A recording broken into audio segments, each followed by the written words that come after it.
a Deus. Versículo de número 18 a 22. Os irmãos que já acharam, diga eu achei. Glória a Deus. Os irmãos que ainda não acharam, diga estamos a caminho. Glória a Deus. Todos nós achamos. Está escrito assim: e Jesus, andando junto ao mar da Galileia, viu a dois irmãos, Simão, chamado Pedro, e André, seu irmão, que lançavam a rede ao mar, porque eram pescadores. E disse-lhes: vinde após mim, e eu vos farei pescadores de homens. E então eles, deixando logo as redes, seguiram-no. Adiantando-se dali, viu outros dois irmãos, Tiago, filho de Zebedeu, e João, seu irmão, no barco com seu pai Zebedeu, consertando as redes, e chamou-os. Eles, deixando imediatamente o barco e seu pai, seguiram-no. Amém? Feche teus olhos, vamos orar a Deus. Querido Deus e Pai, te agradecemos por este momento. Pedimos, ó Deus, que o Senhor venha poderosamente trazer uma palavra para nossa edificação, que a gente saia daqui convicto de que temos uma chamada para cumprir. Pai, aviva os missionários que estão presentes e os que não estão presentes nesta sala. Pedimos que o Senhor continue confortando aqueles que estão no campo missionário. Pai, esteja conosco, nós oramos com fé, crendo em nome do Senhor Jesus Cristo. Diga comigo, amém. Glória a Deus. Toma o teu assento, glorificando a Jesus.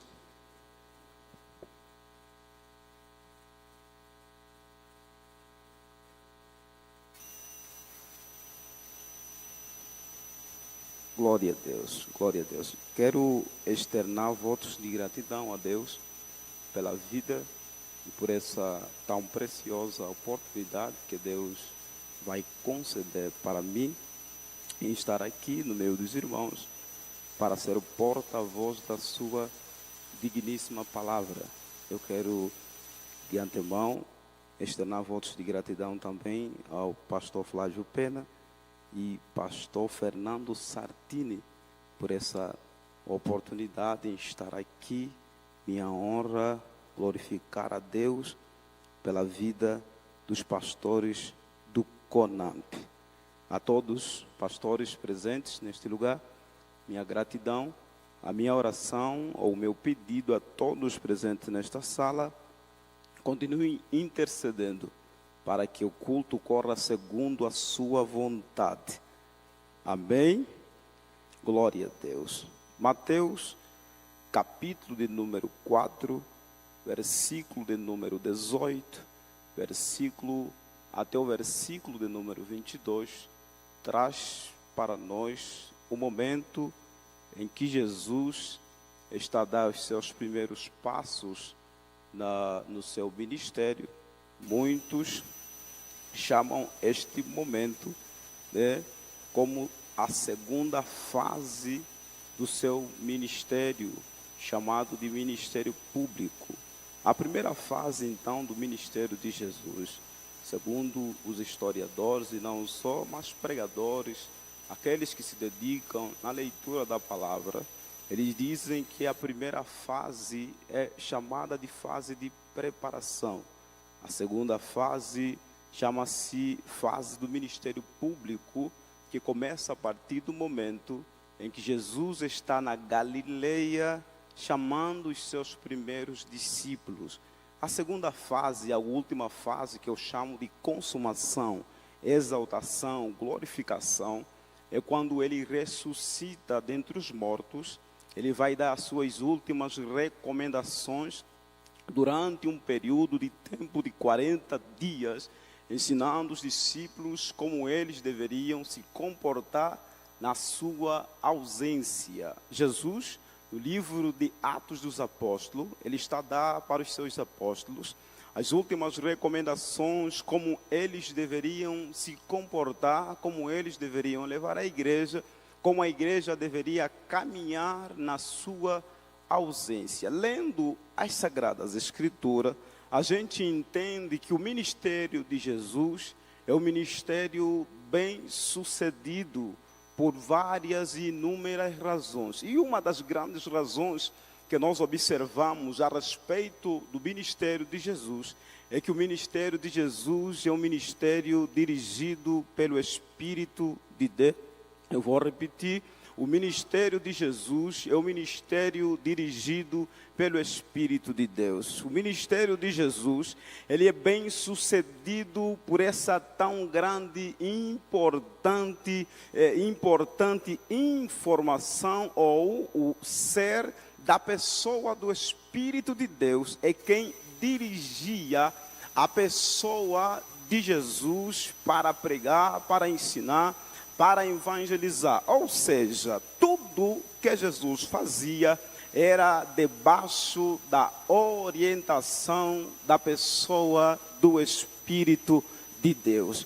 Quando nós lemos a palavra, a gente entende claramente que Jesus foi gerado pelo Espírito, segundo o livro de Mateus, capítulo de número 1, versículo de número 18. Jesus foi gerado pelo Espírito. Quando Jesus está sendo batizado, a Bíblia fala que o Espírito novamente desce naquele lugar, e em forma de corpórea de pomba, ele está presente, e o Pai lá em cima, dizendo: este é o meu filho, a quem eu tenho muita alegria. O ministério de Jesus é um ministério muito diferenciado. Por quê? Porque é um ministério totalmente dirigido pelo Espírito Santo. Jesus, ele tinha um ministério aprovado pelo Espírito. Eu vou repetir, Jesus tinha um ministério aprovado pelo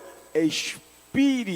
Jesus venceu Satanás no deserto porque estava cheio do Espírito. Jesus pregava a palavra do Senhor porque ele era cheio do Espírito. Talvez esta é a tamanha diferença entre Jesus e os mestres da lei. Talvez esta seja a diferença enorme entre Jesus e os mestres da sua época. Lá vai Moisés no livro de Êxodo, capítulo de número 33, versículo de número 15, ele vai dizer: se a sua presença não for comigo, não nos faça sair deste lugar. O que é que você quer pregar para nós nesta manhã? Eu quero pregar para você, missionário, que está sentado naquele lugar, e você que está me ouvindo nesta tela, que sem a presença do Espírito, nós não pregamos, nós não caminhamos, nós não avançamos. A obra missionária, pastor Fernando, ela avança por causa do Espírito. Quem crê nesta palavra, levanta a sua mão e glorifica o nome do Senhor. Sem o Espírito você não prega, sem o Espírito você não consegue aconselhar seu filho, sem o Espírito você não evangeliza. É o Espírito que convence o pregador para chegar até Jesus. Quem crê nesta palavra? Eu quero ver quem crê. É o Espírito de Deus que nos leva a falar das suas grandezas. É o Espírito, pastor José, que nos leva a falar das suas grandezas. Sem o Espírito, nós absolutamente nada podemos fazer. O nosso culto aqui deveria ser um culto seco. O nosso culto aqui deveria ser um culto sem sentido. O nosso culto aqui deveria ser um culto sem nenhuma razão para nós estarmos aqui. O Espírito convocou todos nós que estamos aqui para estarmos aqui presente neste lugar. E estar aqui, entenda que é uma convocação, não simplesmente do CONAMP, não simplesmente da diretoria do CONAMP, mas é o Espírito de Deus Deus que tocou no seu coração para você estar aqui. Não é simplesmente a tua vontade, companheiros, ministros do Senhor, mas é o Espírito de Deus que te despertou e disse para você: hoje você vai estar na minha casa, vai me adorar, vai me buscar, vai me... Alguém pode dizer amém? Alguém pode dizer aleluia? É de Espírito de Deus. É o Espírito de Deus, e sem o Espírito, gente, a gente não faz nada. Essa é a grande diferença entre você e quem não tem o Espírito. Essa é a grande diferença entre Davi e Saul. Esta é a grande diferença entre aquele que prega no Espírito e aquele que não prega no Espírito. Esta é a grande diferença entre aquele que canta e aquele que não canta no Espírito. Porque cantar todo mundo pode cantar, porque pregar todo mundo pode pregar. Agora eu quero ver você pregar e pessoas se renderem aos pés de Jesus. Eu quero ver você cantar e pessoas falarem: Ele é o Senhor. Eu quero ver, porque só está cheio da presença do Espírito que as pessoas se rendem nos pés de Jesus e dizem: Ele é o Senhor, Ele é o poderoso Deus. Somente por causa do Espírito. Gente, sem o Espírito você não faz nada. Sem o Espírito a obra missionária não teria êxito, não teria sucesso. É o Espírito que reanima a força dos missionários que estão no campo de batalha. É o Espírito que dá alegria no momento de tristeza. Eu vim falar para você sobre chamada. Vim falar para você sobre chamada nesta manhã de forma sucinta e de forma rápida. Eu quero abordar para você de forma rápida algumas qualidades que eu encontro dentro deste texto. Primeiro, você precisa entender que dentro do texto eu encontro aquilo que eu chamo de qualidade dos discípulos. E a primeira qualidade dos discípulos é que eles eram homens trabalhadores. Eu vou repetir: eles eram homens trabalhadores. Eu estou no texto, eu ainda não saí do texto e não quero sair, porque essa não é minha visão. Eu ainda estou no texto, e a primeira qualidade que eu abordo para você é que eles eram homens trabalhadores. O incrível que pareça é que todas as vezes que Deus quer chamar alguém, vê se ele está ocupado. É que todas as vezes que Deus quer chamar alguém, é que ele vê se alguém está ocupado. Deus chamou Davi porque Davi estava ocupado cuidando do pasto do seu pai. Deus chamou Eliseu enquanto Eliseu estava ocupado. Deus chamou Moisés enquanto Moisés estava ocupado. Deus chamou Mateus enquanto Mateus estava na alfândega. Deus chamou Pedro enquanto Pedro estava... Gente do céu, trabalho é um dos requisitos fundamentais de que Deus pode chamar você. Agora, o mais incrível que pareça, pastores, é que existem pessoas que não gostam de trabalhar. Não gostam de trabalhar. Não gostam de acordar cedo. Gostam de ser preguiçosos. Deus não chama preguiçosos. Deus não chama preguiçosos. Você está entendendo o que eu estou a pregar para você? Deus não chama preguiçosos. Deus chama aquele que está ocupado com a sua obra, com a sua... Alguém está estendendo essa palavra? Levanta a sua mão, eu quero ver, e glorifica o nome do eterno Deus. Deus chama quem Ele vê que está ocupado com alguma coisa. Porque trabalho denota que você é alguém responsável. Existem missionários que estão aqui sentados, acordam 3 horas para ir para o trabalho. Eu quero louvar a Deus pelas vossas vidas, porque vocês são fortes.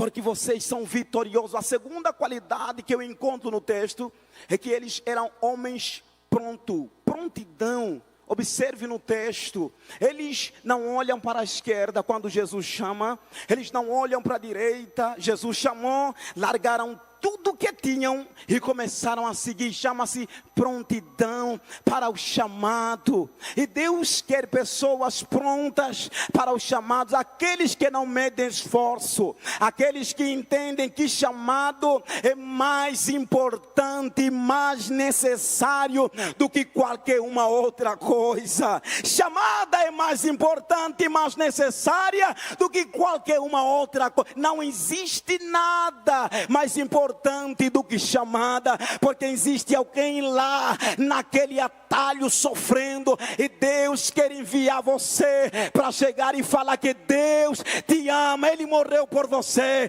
Ele morreu pela tua vida, e nesta manhã Ele quer salvar você. Basta crer no nome dEle, que Ele morreu. A obra redentora de Cristo Jesus vai alcançá-lo. Deus precisa de pessoas prontas, não que colocam os seus afazeres em frente. Cooperador e Jonathan, não, Deus precisa de pessoas trabalhadoras ou pessoas prontas. A terceira qualidade que observo no texto é que eles eram homens que tinham uma vida de renúncia. Entenda, largaram barco, largaram rede e largaram pai. Abandonaram pai, deixaram a rede e deixaram, oh glória a Deus, e deixaram o barco e seguiram para cumprir a chamada. A pergunta lá vai: se Deus te chamou, por que você ainda continua a colocar os seus olhos no barco? Se Deus te chamou, a rede não importa mais, porque se Ele chamou, Ele provê. Se Ele chamou, Ele cuida. Se Ele chamou, Ele abençoa.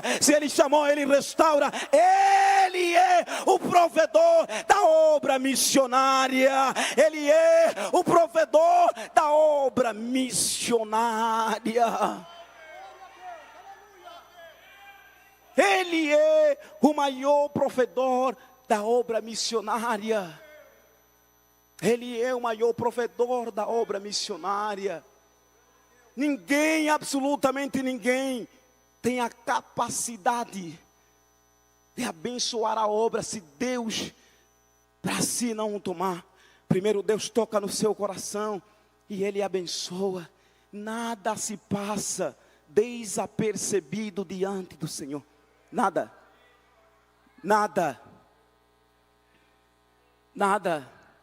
Deus envia mantenedores para a sua obra.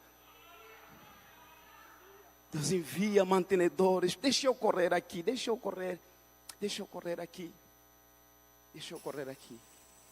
E a palavra que você encontra depois dessas qualidades, ela chama-se chamada, e a última palavra chama-se missão. Olhe para cá, por favor. Quando eu falo de chamada, eu falo que chamado é um desejo interior, dado pelo Espírito Santo, comprovado pela palavra e pela comunidade cristã, ou pela igreja no caso. Eu vou repetir para você. Chamado, um desejo interior, dado pelo Espírito, comprovado pela palavra e pela comunidade cristã. O que é isso? 3 elementos dentro desta definição. A primeira é um desejo dado pelo Espírito. A segunda, o desejo deve ser comprovado pela palavra. O desejo deve ser comprovado pela palavra. Alguém me disse assim: eu tenho chamada, mas meu chamado não se resume em pregar para 2 pessoas. Não se resume em pregar para 3 pessoas. Meu chamado se resume em pregar para festividade, para congresso. Eu disse assim: varão, você está enganado. Porque não existe lugar que o chamado não vai. Não importa se tem 2 pessoas. Não importa se tem 3 pessoas. Eu falei: não, varão, vem aqui. Mas isso é chamada de Deus mesmo? Ele falou: varão, quando eu prego no microfone, eu falei: varão, sangue de Jesus tem poder, vaso. Porque isso aqui não é chamada não. Porque Jesus disse, onde estiver 1, 2, a falar do meu nome, aí eu estou. Não existe número específico para a realização da nossa chamada. Onde tiver uma alma sedenta da palavra, aí o missionário está para pregar a palavra, para falar da palavra. Aí ele está para falar da palavra. Deixa disso, vaso. Deixa disso, varão, porque existe alma chorando, existe alma gemendo, e nossa responsabilidade como missionários de Deus, como embaixadores de Cristo, é levar a sua santa palavra. A palavra é a vida eterna, a palavra é força para o cansado, a palavra é a luz, a palavra é o alimento, a palavra é a alegria. Para quem que não tem alegria, é a palavra. É a palavra. É a palavra, igreja, é a palavra. E você precisa entender que existem 2 chamados: chamado do ser e chamado do fazer. O ser sempre será primordial, o fazer sempre será secundário. Nós não podemos fazer sem ser. Nós não podemos fazer sem ser aquilo que nós estamos a fazer.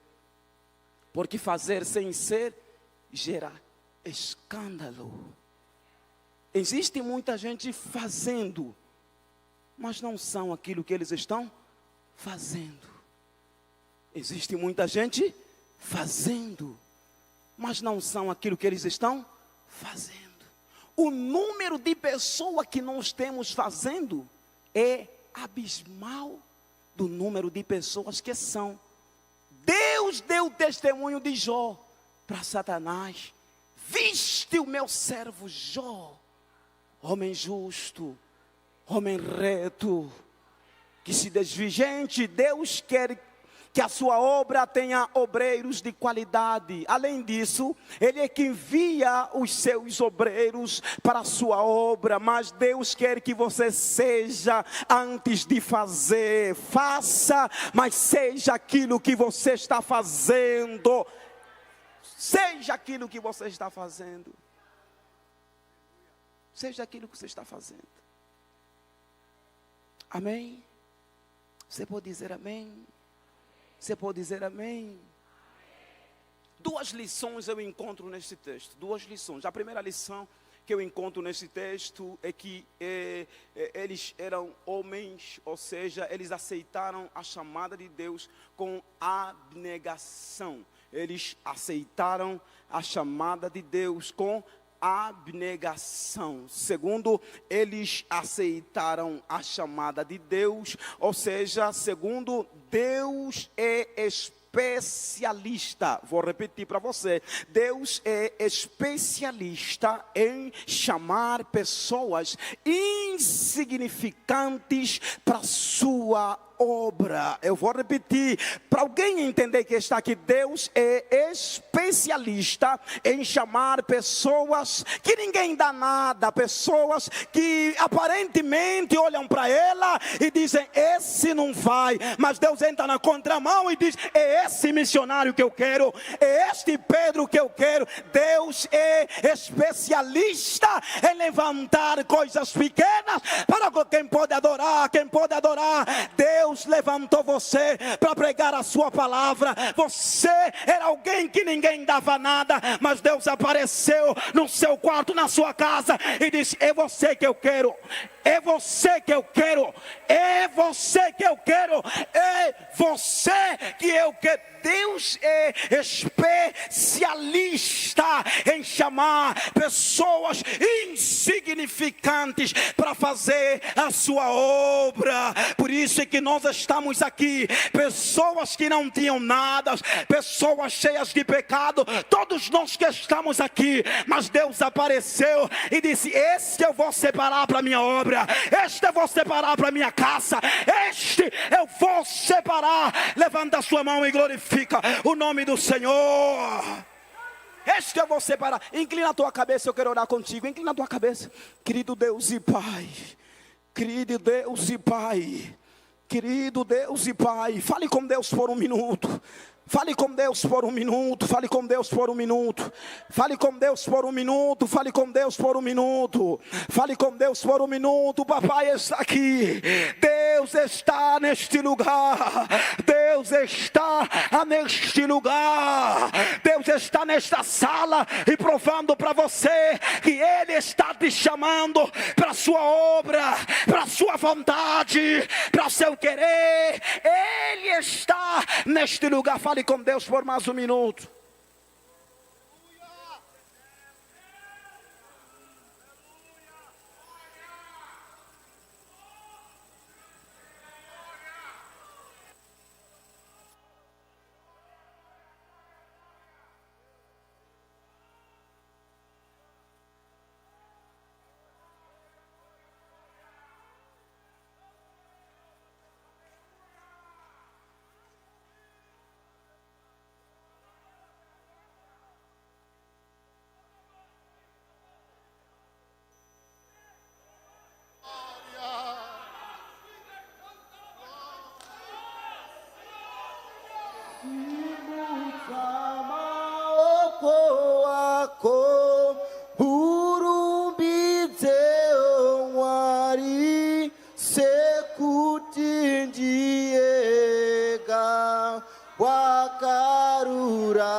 Wow.